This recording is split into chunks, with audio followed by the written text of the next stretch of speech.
Ladies and gentlemen, boys and girls, waiters, daters, and clickbaiters, welcome along to the Joe Spivey YouTube channel, where we discuss books and little else. And welcome to another Sunday special, folks, another Spivey Sunday special, where we give ourselves a little bit of elbow room, where we sort of disembark from the furious train of bookish chat and give ourselves a little bit of an opportunity to be perhaps a little extracurricular and to get some stamps in some different columns and to just talk about something else, essentially. Now, about 4 or 5 months ago, indeed, I did a video entitled My Journey with Boris Johnson, in which I lampooned and lambasted that great sort of concatenation of codswallop and bombasticity and mendacity and unsuitability for office, and it went quite well. A lot of you complimented me on my sort of cathartic introspection and some of my explanatory notes and all of my, tigization and all of that. So I thought I'd do something similar with an altogether different idol slash figure slash luminary slash lodestar. And this is going to be titled My Journey with Jordan Peterson. Now, I need to caveat this before the opening of the video. I am not a scion of the liberal elite. I'm not paid by George Soros or Justin Trudeau or Jacinda Ardern. I'm not a sort of flaccid, limp-wristed soy boy. I am myself a right-wing social conservative, small c, and so I do not have skin in the game in Jordan Peterson's defenestration. I'm not looking to have him beheaded in the nearest public square. I am just a sort of self-regarding, occasionally self-effacing young centre-parted YouTuber, and so yeah, I am just essentially gonna give you my 2p worth, folks. So, if indeed you are sort of north of 40 and have been living under a technological rock for the last 10 years, 5-10 years, and you need Jordan Peterson's aura sketching out for you. He is a sort of sartorially elegant, rather sort of cadaverous, slim Canadian clinical psychologist turn bombast and bloviate slash political commentator slash YouTube presenter. There are many what's the term, arrows to his bow or something like that. He is a flotilla of all sorts, and he first came to the public attention via his opposition to Canada's Bill C-16, which was admittedly a kind of a tyrannical imposition on behalf of the Canadian government to compel any individual by threat of force and imprisonment to use the chosen pronouns of the person opposite or whatever. So if somebody had been born a male and wanted to present themselves as female into the world, you had to call her her, otherwise you would have been sent to prison. That's obviously, as I said earlier, sort of regimented fascism, and is something against which we should all fight. And so that's obviously a laudable aim, and that's how he shot to fame initially, and then, in a way that only bi-directional digital media can supervise, he shot through the stratosphere with the publication of his book 12 Rules for Life, which is, goodness me, it is a medley of occasionally superficial but mostly sort of deepened, perfunctory, slapdash, sort of weirdly nebulous bullet points to which you must adhere for a decent life. Stand up straight with your shoulders back. When you see a cat in the street, be sure to pet it. Treat yourself as if treat yourself as if you were somebody in charge, in whom you were in charge of, or something like that. And that earned him trillions of pounds and tens of millions of online and in-person followers. And it has to be admitted, I was a kind of a sort of guileless, aimless, sort of slightly biddable, impressionable young man. This was maybe, when will this have been? 2018, 19, 2020. So I was 16, 17 and 18, a couple of years ago now. And I fell for it hook, line and sinker, folks. And it has to be said that in those early days, he was an advocate for kind of self-abnegatory individualism, the gradualism, getting 1% better every day, tidying your room, being a little more conscientious and diligent and industrious, committing yourself, loading your shoulders with a burden and seeing how far indeed you could carry it. Perfectly, as I say, laudable aims to which we can all aspire. And so I sort of found myself on the bandwagon, really. I went to university as a fully paid up member of the Petersonian Society, pretty much, at least intellectually, and found myself defending him in front of professors and peers, people who felt that he was a kind of harbinger of a Hitlerian takeover. I was more than happy to repudiate. And yeah, so before long I followed him on everything, liked and watched every video, and all was well.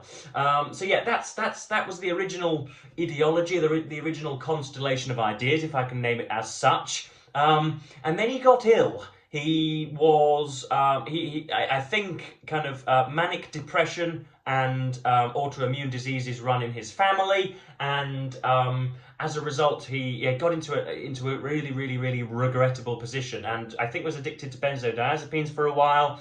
He went off the scene for, if memory serves, probably about a year to 18 months, and then returned a different person entirely. He then became really, it began to turn in sort of 2020 and 2021, and that sees the kind of high watermark of my approval for Jordan Peterson, because then things started to turn ugly, folks, unfortunately.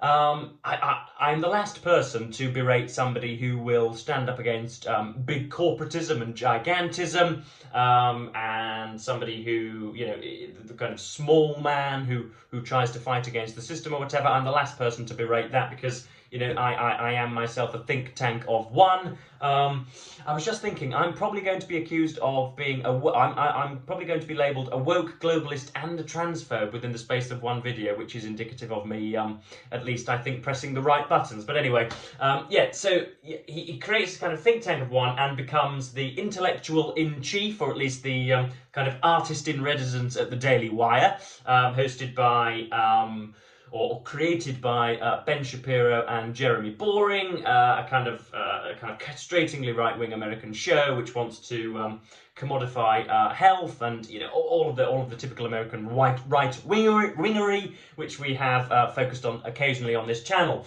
And yeah, as I say, he's gone slowly nuts, folks. Unfortunately, he not only thinks that there are some pockets of the kind of eco movement, and there are perhaps, you know, some weaknesses in the Paris Climate Accords, and that there is some disagreement about the ways in which we should tackle the anthropogenic climate crisis. He isn't just doing that because that's what you know, upstanding citizens do, such as myself. He is saying that there is absolutely nothing to worry about whatsoever. He is advocating for people to eat beef and only beef. He is, I mean, goodness me, what else is he focusing on? He is regrettably soft on Donald Trump's dictatorial fascism, on his clear intentions to disassemble the American Constitution and refashion it to his own ends.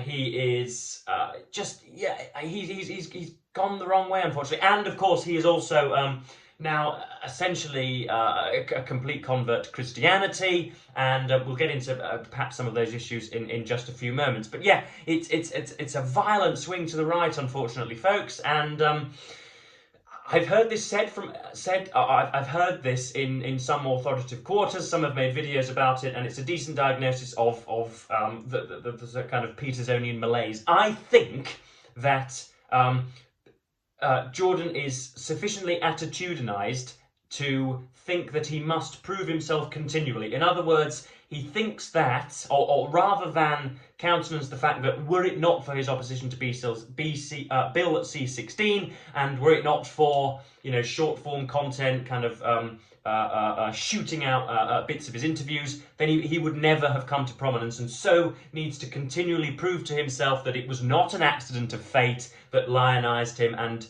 put him into the immortalized pantheon of internet bravado.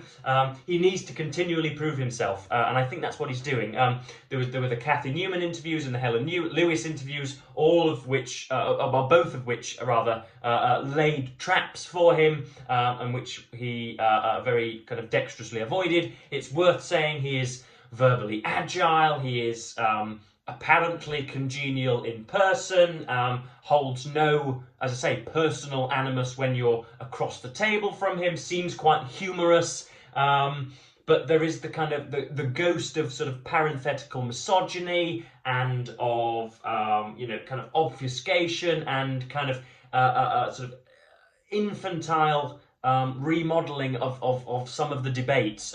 So let's take his opposition to anybody that calls for amelioratory means to kind of solve the climate crisis. He says that anybody that adduces those kind of bullet points, anybody who calls for, Uber taxes on the rich, anybody that calls for a kind of renewable shift to green energy, somehow hates the poor and wants to starve the poor and, is a kind of almost an anti-natalist or a sort of an apparatchik of a death cult, when in fact we're just calling for higher corporation taxes on people that earn tens of trillions of pounds a second, who can well afford to finance and bankroll our transition to a kind of green economy.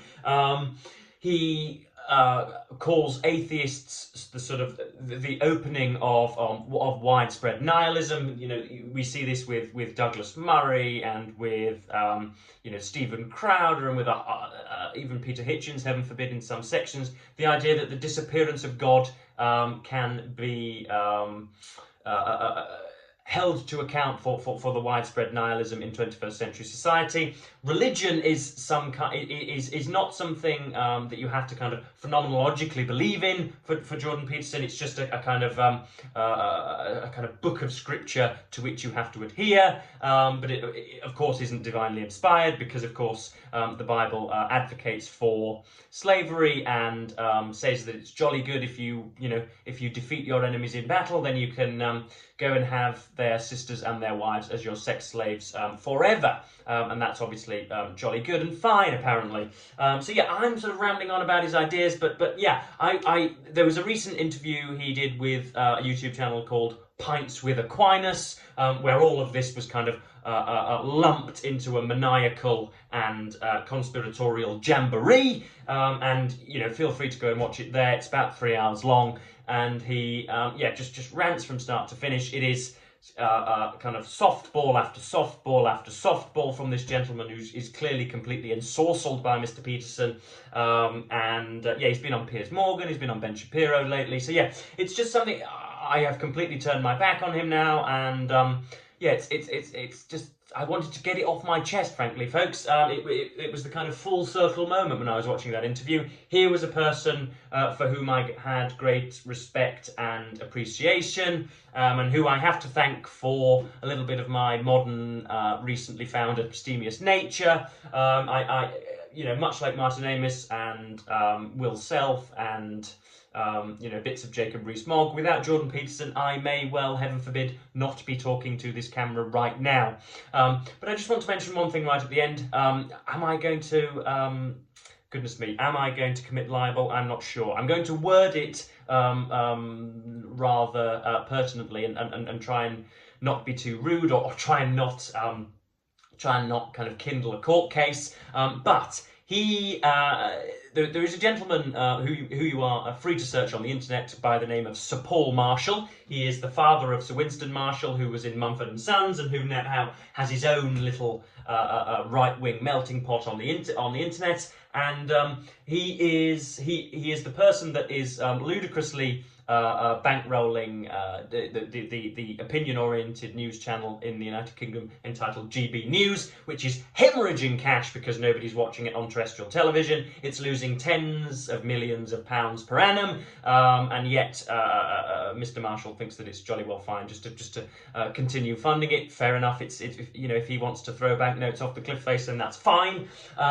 But he is also obviously a co-founder of the hedge fund Marshall Wace, and is one of two key financial backers for Jordan Peterson's intellectual foundation ARC, the Alliance for Responsible Citizenship, very romantically titled, I'm sure you'll agree. And Marshall Wace, which is, as I say, the hedge fund which Mr. Marshall has co-founded, has been revealed to be heavily invested in the fossil fuel industry. I have linked I shall link an article below by D. Smog, which shows that Marshall Wace, as a hedge fund, has, I believe it's £1.8 billion or $2.2 billion invested in fossil fuel companies. So, how very stupid do they think we are? Do you seriously think that an individual who is financially dependent upon the marketized continuation of fossil fuel companies is really going to offer a fair-handed debate on these issues? Is he going to have somebody who is perhaps critical of the climate crisis, or somebody who believes that we ought to look at reducing our carbon emissions? Do you seriously think he's going to have anybody on his platforms? I'm not saying that Jordan Peterson is paid by this gentleman to spout the arguable reasoning that he has become so comfortable to spouting, but I'm just sort of, I don't really know. I'm criticising. I'm stirring the waters. I am just getting things off my chest, folks. That's what I created this YouTube channel for, rather than sully my living room and my landing with these rants. I thought I would immortalise them on the internet. So yes, that's my journey with Jordan Peterson, folks. Not nearly as organised as my video pertaining to my journey with Boris Johnson, but nonetheless something I wanted to produce for you guys. Let me know down in the comments if you are, because the usual story with Jordan Peterson is somebody who was initially sceptical about him, somebody who read in a newspaper that he was, a kind of a red-eyed populist, and somebody who sort of dribbled from his chin, somebody who wanted to end the lives of all women under 55 or whatever, and then somebody who comes around to him in due course. I am, of course, antithetical to that, and I am somebody who was initially lukewarm and now find myself arrayed against his flotilla. So yes, that's pretty much me for today, folks. Do let me know what your opinions are on Jordan Peterson down below. If I can anger both the blue-haired members of the wokerati and the kind of regimental pseudo-misogynists of the Jordan Peterson clan, then I think we're getting somewhere. So yes, I'm going to take my orange juice into my mouth and watch some sport for the rest of the day. It's an absolutely gorgeous day here in Kingston upon Hull. I'm going to thank you ever so much for watching, BookTube, and say goodbye.